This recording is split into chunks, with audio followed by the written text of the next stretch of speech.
At this point, I'm sure we all know the basic story of Iman Gadzhi. He was born in a small town in Russia, moved to London, went through a lot of hardship, and eventually managed to become a multi-millionaire with his Facebook ads agency, his software business, his education company, NFTs, his expensive watch collection, and probably many more financial endeavors we don't know about. But that's not what I'm going to be talking about in this video. What is far more interesting to me is how Iman is becoming one of the most polarizing and controversial influencers out there right now. Before, he may have given a few hints of his opinions, along with making basic videos about SMA and business like many other people.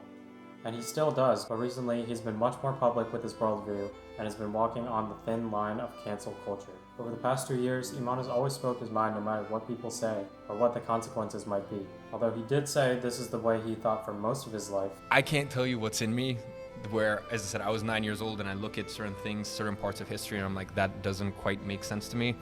I think it's just because from a young age I had a difficult upbringing with me and my mom, so I'm also an only child. So I guess I just always question authority. But he's managed to avoid the consequences that others who spoke against the narrative, like Andrew Tate or Sneeko, unfortunately have not. Although there are still lots of videos of them going around, they've been banned off of most mainstream social medias, which is something Iman has managed to avoid, at least for now. Iman has been growing extremely fast on all social medias. I mean, he's almost gained 1 million subscribers in several months. I feel like it was yesterday when he hit 1 million, and now he's almost at 1.3 million. So the question is, how long can Iman keep speaking his mind before the media really tries to shut him down? He said himself that he doesn't want to become too famous or too rich because he doesn't want to turn into the people that he's always despised. When you get to a certain point in life, you also just can't. And that's like, also I look at all these celebrities and stuff like that, and I'm just like, you're so controlled. Like, that's why I would never want to be a celebrity, like a big celebrity. Yeah. You know, because they're all just puppets. Yeah, they're all just puppets. Not because I'm smart, it's just because I started so young. I think it's quite a high statistical probability that I do end up a billionaire. I don't want to end up super wealthy because I said then you either join them or your life's ruined. And not only is he in danger of being canceled by social media itself, but he's also been taking more criticism and more fire than ever after giving his opinions on social media, and especially after releasing the Digital Renaissance. Now, I personally watched the 4 episodes of the Digital Renaissance, and I thought it was an interesting concept. And there was many other people who loved the event, but there was also a lot of hate that came out against it.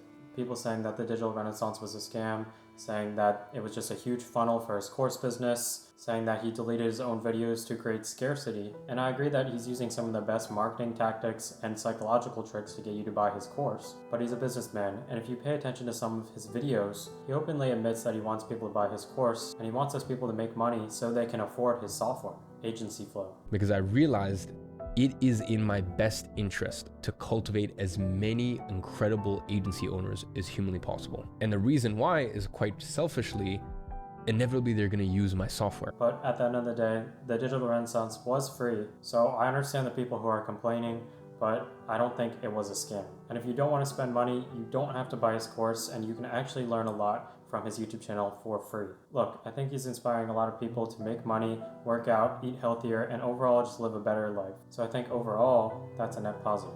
Now, I don't believe that you should hold someone so highly that you agree with everything he says or does, but I think you're allowed to take out certain admirable qualities that you like from people such as Iman and try to replicate them. I know personally that he inspired me to make a change in my life around 3 months ago in the late summer of 2022. For most of the summer, I've been sitting home all day, repeating the lifeless cycle of waking up, playing video games for most of the day, and going back to sleep, without going outside very much. It was miserable and very depressing to live like this because I wanted to find the motivation to achieve something greater. But I didn't know when to start, and I ended up falling in this never-ending cycle of either binge watching YouTube videos or going back to playing video games. Until I found Iman's videos and my life went from being very empty to being very busy. I started my own agency, but instead of doing Facebook ads, I helped other people grow their YouTube channels. And not too long ago, I started my own YouTube channel to prove to the skeptics that I could grow my own channel. As my business started, school also started, and I really had to take on some responsibility.